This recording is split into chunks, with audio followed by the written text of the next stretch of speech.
ancient alien prophecy warned about one thing: Earthlings. The tablet. In the archives of the TOSS Collective, deep beneath the crystalline city of Ixal, there lay an artifact older than any starship. A monolith carved in obsidian, etched with glyphs that shimmered faintly even after 1,000,000 years. The elders called it the prophecy of ashen stars. Most scholars dismissed it as superstition, a relic of a primitive age. But all agreed on one strange detail: among warnings of plagues and void storms, there was a single word that no one could explain: Earthlings. 2. The arrival. When humanity first entered the galactic stage, they were ignored. Small. Fragile. From a death world no one wanted to colonize. The TOSS ambassador sneered openly during their first council meeting. "You are prey animals," he said. "You lack claws, fangs, shells. Your place is not here." Other species laughed, echoing the sentiment. Humans had no special technology, no natural weapons. They were tolerated at best, pitied at worst. Yet in the back of every archive hall, the glyph whispered, Earthlings. 3. The awakening of the prophecy. It was scholar Iris, a young linguist, who first made the connection. "The glyph doesn't just mean Earthlings," she told her mentor in hushed tones. "It means the reckoning of Earthlings. It's not describing them. It's warning us." Her mentor scoffed. "Warnings are for children. These creatures are harmless." But when Iris looked closer at the tablet, she saw carvings of worlds in flames, armies fleeing, predators bowing before figures with 2 legs and fire in their hands. She shivered. 4. The spark. The galaxy continued to mock humans until the Creel War.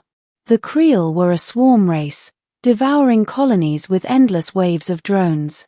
They descended upon the human frontier, expecting easy prey. But humanity didn't fight like prey.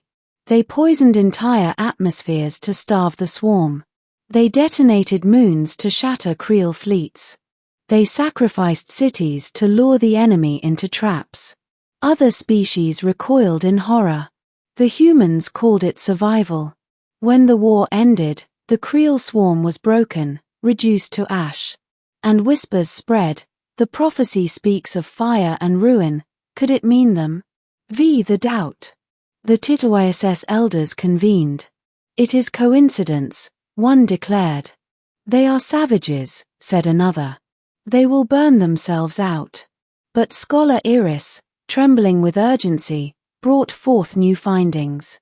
The prophecy warns not of monsters, but of those who endure. It says, "Beware those who are too weak to kill, for they will learn to survive what you cannot." The hall fell silent. 6. The test. Skeptical, the council decided to test the humans. They invited Terran ships into a joint exercise, then sabotaged the battlefield, cutting humans off from reinforcements. Other fleets retreated. The humans did not. Instead, they set their ships ablaze, turned them into ramming weapons, and fought with such ferocity that even their enemies fled in panic. When it was over, their fleet was gone, yet so was half the opposing force. The humans returned home blooded, but unbroken. And the word from the prophecy echoed again: Earthlings. 7. The fear. Whispers became fear. Across the stars, predators began to avoid Terran borders. Empires that once mocked them now issued careful treaties. But fear only grew, because the humans did not conquer. They did not enslave. They simply survived. And in their survival, they adapted. They learned the tactics of every species, the weaknesses of every predator. Each war that touched them became a classroom. Each defeat became a lesson. What terrified the galaxy most was not their violence, but their patience. 8. The revelation. One night, scholar Iris stood again before the prophecy. She traced the glyphs, translating anew with knowledge gathered from humanity's wars. Her blood ran cold. "It does not say they will destroy us," she whispered. "It says they will outlast us." In the carvings, predators howled, empires crumbled, and still the two-legged figures walked on, carrying fire through the ruins.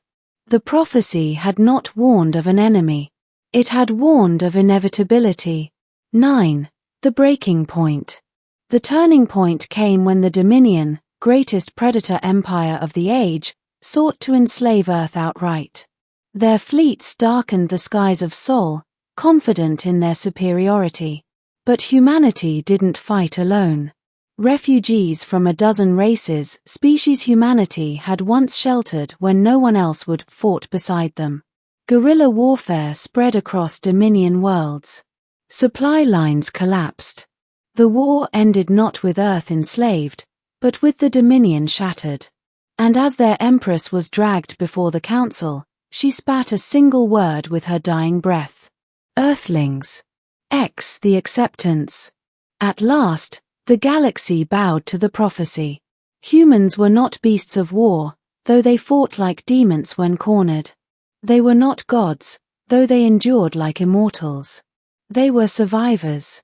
When fire consumed worlds, humans rebuilt.